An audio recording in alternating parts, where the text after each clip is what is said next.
Finally for us tonight, we have another installment in our new series, East Side Stories, from our nonprofit partners at Investigative Post.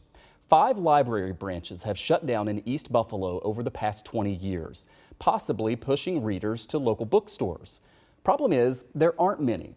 One, to be exact. Reporter WGRZ-TV features the small shop that's helping in a big way. You can find bookstores in the suburbs, like this Barnes & Noble on Niagara Falls Boulevard in Amherst. In the city, you'll find a number of independent bookstores. There's Talking Leaves on Elmwood Avenue and Burning Books on Connecticut Street, to name a few. But there are no full-time general interest bookstores on Buffalo's east side. Zawadi Books, here on Jefferson Avenue, is writing a different chapter in this story. The store is open 3 days a week, selling books and materials that are largely by and about people of African descent. At the time, there was really nobody selling books, certain books on African American history. So what we wanted to do is show the positive side of African American history and culture. His wife, a former librarian, co-owns the bookstore.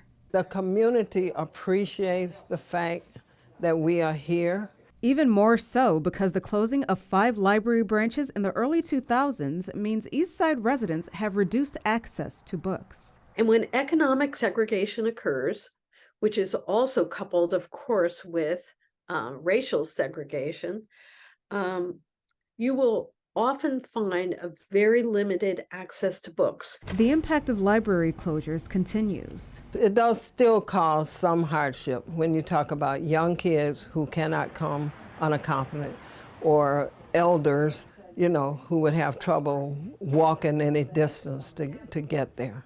Kenneth Holly noted that a new library opened on Jefferson after the 5 East Side branches were closed, but a gap remains. It's a book desert, but you also have the Merriweather Library down the block, and you have the bookstore here.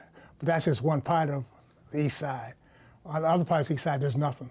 Last year, the Hollies had a hand in helping gather books for a book club formed by Zanetta Everhart and her son Zaire Goodman after the top shooting.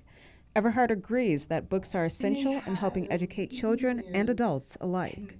Everyone loves knowledge. Everyone loves education. Everyone loves understanding and insight, and that's what books provide. The number of Black-owned bookstores is dwindling nationwide, but the Hollies tell me their business is secure because their store is fulfilling a need in the community. For Channel 2 News, I'm WGRZ-TV with Investigative Post.